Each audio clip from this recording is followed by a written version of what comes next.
മണലൂർ നിയോജക മണ്ഡലം UDF സ്ഥാനാർത്ഥി TN പ്രതാപൻ വ്യാഴാഴ്ച നാമനിർദ്ദേശ പത്രിക സമർപ്പിക്കും. UDF കൈവിട്ട മണ്ഡലം ഈ തെരഞ്ഞെടുപ്പിലൂടെ തിരികെ പിടിക്കുമെന്നും ജനങ്ങൾക്കിടയിൽ ചെല്ലുമ്പോൾ പോസിറ്റീവ് എനർജിയാണ് ലഭിക്കുന്നത് എന്നും TN പ്രതാപൻ പറഞ്ഞു.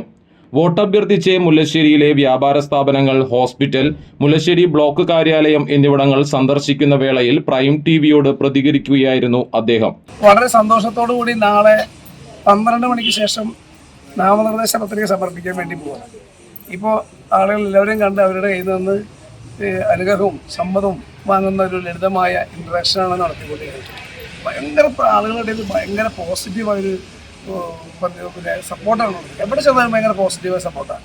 ഇത് നൽകുന്നൊരു സത്യം പറഞ്ഞാൽ ഭയങ്കരമായൊരു ആവേശം ആണ് എനിക്ക് മാത്രമല്ല എൻ്റെ കൂടെയുള്ള എല്ലാ സ്റ്റാഫ് പ്രവർത്തകർക്കും ഉണ്ടാകുന്നത്. എവിടെ ചെന്നാലും ആളുകൾ പ്രത്യേകമായി നാളെ നോമിനേഷൻ കൊടുക്കും. പ്രൈമിലൂടെ ഇത് കാണുന്ന മുഴുവൻ ആളുകളോടും നിങ്ങളെല്ലാവരും സ്നേഹം വേണം, നിങ്ങളെ പ്രാർത്ഥന വേണം, നിങ്ങളെ പിന്തുണ വേണം. നിങ്ങളുടെ സ്നേഹം കൊണ്ടും പ്രാർത്ഥന കൊണ്ടും പിന്തുണ കൊണ്ടുമാണ് ഞാൻ നോമിനേഷൻ കൊടുക്കാൻ വേണ്ടി പോകുന്നത്. ബാക്കി ഇനി നമുക്ക് കാണാം. ഉറപ്പായും പ്രൈമിലൂടെ ഇനി കുറേ ദിവസം നമ്മൾ കാണും. കുറേ ദിവസമല്ല, 5 വർഷക്കാലം ഈ പ്രൈമിലൂടെ ഞാൻ നിങ്ങളുടെ കൂടെ ഉണ്ടാകും. ഉറപ്പായിട്ടുണ്ട് 5 വർഷം ഉണ്ടാവും കൂടെ. ബ്ലോക്ക് പ്രസിഡന്റ് ക്ലെമന്റ് ഫ്രാൻസിസ്, മണ്ഡലം പ്രസിഡന്റ് അജിത് പ്രസാദ്, യൂത്ത് കോൺഗ്രസ് മണ്ഡലം president Mahesh Karthikeyan, Deepan master, panchayat member MB Syed Muhammad എന്നിവർ സ്ഥാനാർത്ഥിക്കൊപ്പം ഉണ്ടായി.